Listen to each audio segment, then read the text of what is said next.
Hello and greetings. Muhammad Suleiman Ahmadzai is here with a new session for you, friends. We have something called a view. Tab view in tab view. I explained this part to you. It's called, what do they call it? Navigation pane. We decide whether it should be there or not. As I mentioned, we usually set its width ourselves. Here we have a few buttons. First, there's expand to folder. For example, I set it so that this PC is always open. Again, I expand this. Whenever we enter File Explorer, this PC should be open, not closed. Again, we see its folder is expanded this much. If we don't want it, I just say no, we turn it off. Now, for example, if we close these, if we go to that one, it should be closed. Not that it's closed, but not really closed.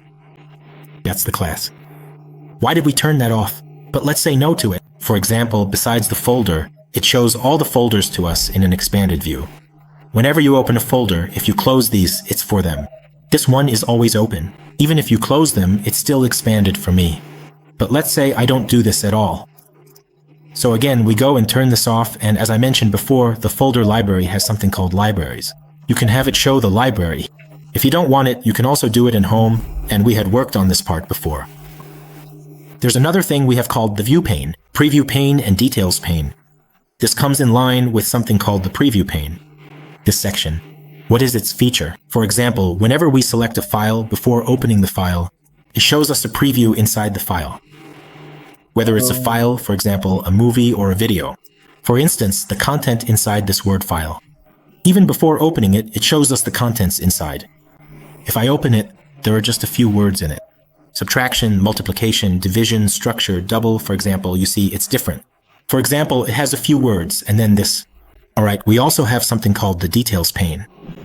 The details pane, whichever picture we select, it only gives us detailed information about it. For example, if I select this Word file, it shows that C++ text is the name of the file. And it fully displays the title, its size, which account created it, the username, and all the information like the creation date and so on, for any file we select. When was this photo taken and what is its size? This is called the details pane. As soon as you click on any file, the details pane gives you information about it. Look, this video that we've selected is called D8. Its length is 28 minutes. The size is 1.5 GB, and at what resolution was it recorded? On what date was it recorded? At what frame rate was it recorded? It shows us everything in detail.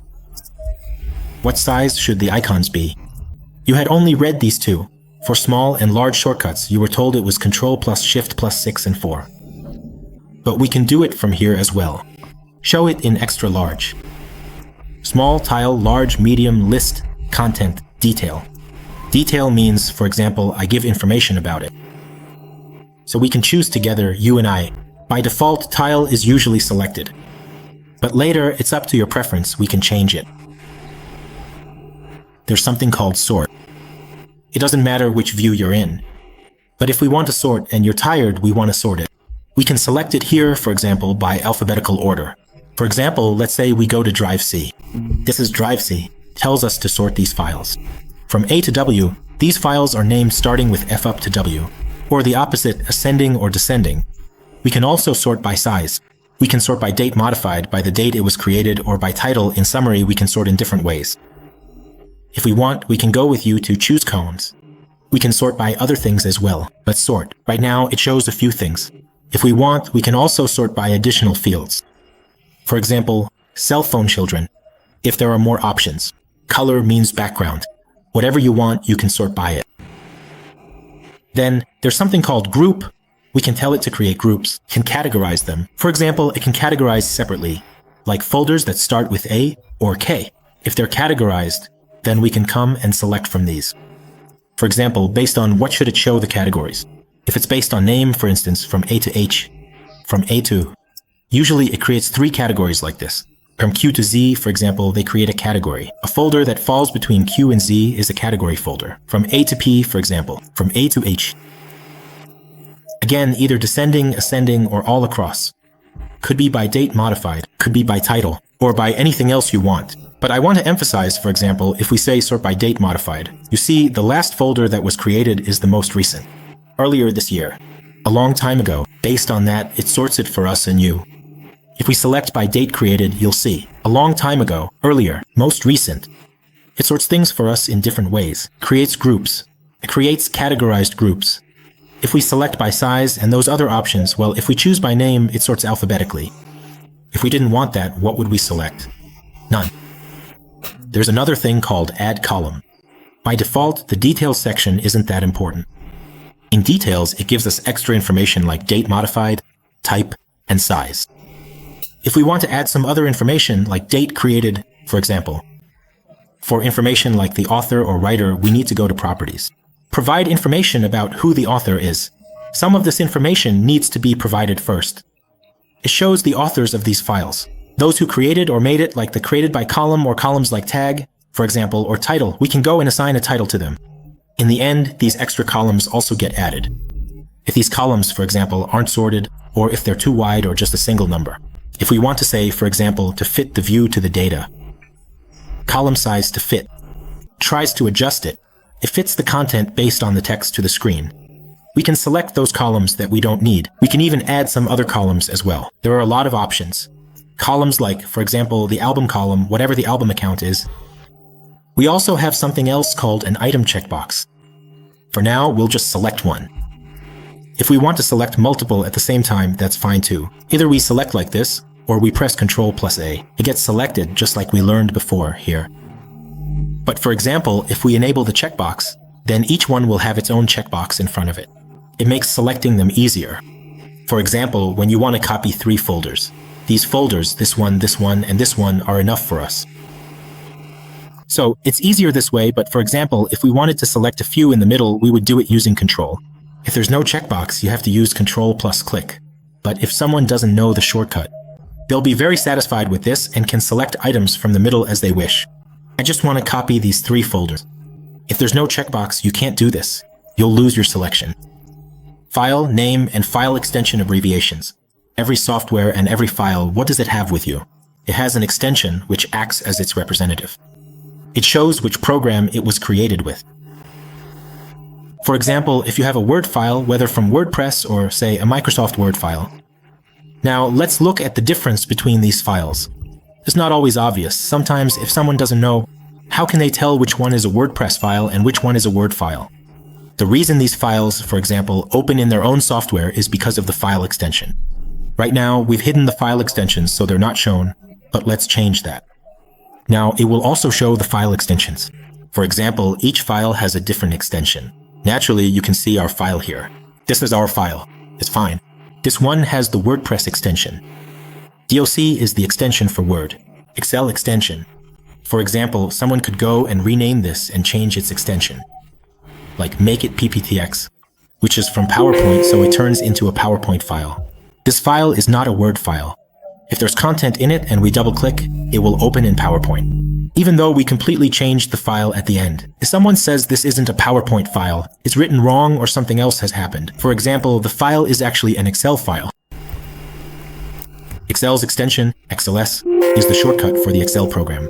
If I click OK, it becomes an Excel file. Later, we might not want the file extension changed, or for changes to be made to it. So what do we do about this? We disable the extensions so that no one can do this. It will only show the file name. After that, we have something else called a file. A hidden file on our computer, we can hide some files. We can also hide folders. If we want to make them visible again, we can use this option. We select it, like this. So if we say hide, the things that were open will definitely become visible. You'll see when we do that, it becomes hidden again. It gets hidden. Look, these folders that appear in a different color were all files that weren't shown before. Wherever we have any files, the flash drive stays like this until the viruses are gone. When we do that, you can also see the viruses. But let's turn this off. Try it, things that are hidden won't be shown. So if you try it, you'll see the folder appear. That folder was our target. So we select it again. Then we turn these off. So what happens to the hidden content? It gets removed. And that's the method. Yesterday, we learned that we used to do this part from here. Actually, there's another way too. Options. You can go, for example, from here, go to View. Show. Don't show. You can choose. It doesn't do anything. If I turn these off, it won't show the things that are hidden anymore. Well, because I made these visible from hidden. So now they're there. One more thing. We have something called folder options. In folder options, try not to use this option for now, And in the control panel section, if we work with you, the general tab is only related to this part. We work with it. In the general section, first we have Open File Explorer. When we go into File Explorer, by default, we set the cursor to always be on this PC. Whenever we go in, our cursor is on this PC. Even if we're somewhere else, when we go back, it's still on this PC. That's because we selected the previous option. But if we say no, we don't want this, and we want that every time we enter, our cursor should be on quick access. It will be there. Now, whenever we enter, you see that it shows quick access. We also have something else here. It says, open each folder in the same window, or open each folder in its own window. If the second option is selected, whenever we click on anything on this page, any page, each folder will open in a separate window. When we click, it opens here for us. This one opens in a separate window. You can see each of these. Each section. Every folder we click on opens in a completely separate window. Each one separately. Because we had selected open each folder in its own window, each one opens in its own window. But let's say we don't want it to do that. If we select open each folder in the same window, everything will open in the same window. Now, if we go here, for example, desktop is here, and paths is here. Everything is in this one window. You can see that it hasn't opened in a separate window anymore. We saw earlier that each folder was opening in a separate window. Another thing we have here is whether to open things with a single click or a double click. Right now, it's set to double click. At the moment, we have to double click on everything. That means if I click once, it won't open. I have to click twice. If we set it so that everything opens with a single click, sometimes the mouse has issues. Double clicking doesn't always work. But we can come and choose for ourselves. We can set it to single click, so if I want to open this PC, I just click once. If I want to open the C drive, I just click once. We don't double click. Now, about these underlines I mentioned, if you choose the second option, the underlines will only show up when your cursor hovers over them. Otherwise, they shouldn't be visible. That's how these modes work. This is exactly what we're aiming for. When the cursor hovers over it, that's when the underline appears. But if the first option is selected, the underline is always visible. We showed the underline. What else do we have here? When we go into calcs, these are called recent files. Should we show the recent files or not? We can tell it not to show them at all. We can also clear the list, or we can tell it to show them for next times. Alright, for now, just delete it. But I say no, don't show it at all. I'll turn this off. If we enable it, if we set it to OK, try it, it should be gone. One is the recent folders, so that's one of them. This one is separate. Its existence was for recent files. If we wanted to show the folders, again, we say show frequent recent folders. It will show these. Now, the frequent folder section here, some of them are either missing or pinned. Recent folders are also gone. You can see it here. The folders are gone now. It doesn't show them anymore, unless we bring it back and turn it on again. Next time, unless we change it again, it won't show them. The next time I close these, they'll come back again. But why is it that I didn't do anything? I would just click clear and that was it. If someone has made a lot of changes and then forgotten what the original settings were, now we can restore to default. So it brings it back to its original state. Recently, sometimes a tab called Compressed Folders has appeared. When we select an image, another tab called Picture also appears. Even if we select a photo, the picture tool shows up. It doesn't have any special options. There's one called Rotate Left. Try it. Every time we click, it rotates the photo by 90 degrees. The rotate option turns the photo by 90 degrees each time. For now, there's no problem with the photo. Sometimes photos are taken in landscape mode, like with the camera held sideways. When we drop it in here, you'll see the photo comes in.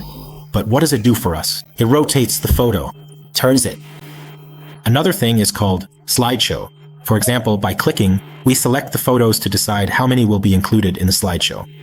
A slideshow will start from the photos you've selected. It will automatically display the photos one after another based on its set timing. There's no need for us to click. The slideshow will move through the photos on its own.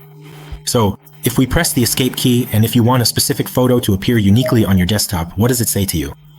By clicking on Set as Desktop Background, that photo will be set as your desktop background. Well, that was good. If we select a video, if we choose a video, it will do the same thing again. For example, on our desktop, there are videos of the lessons we've studied. Like this, let's select one of the videos, my friend. Try to bring up something called Video Tool as well. There's nothing special, it just has a play button to play it. The play button in this folder is for videos that are already there, and we wanted to play 2 videos in the playlist. We wanted to add another video to the playlist so that it gets its turn twice. Again, we select this video and say, Add to Playlist. Finally, dear friends, we ask you that if the videos have been useful to you, please like them to support us and help the channel grow. Subscribe to the channel and hopefully see you in the next sessions. Goodbye.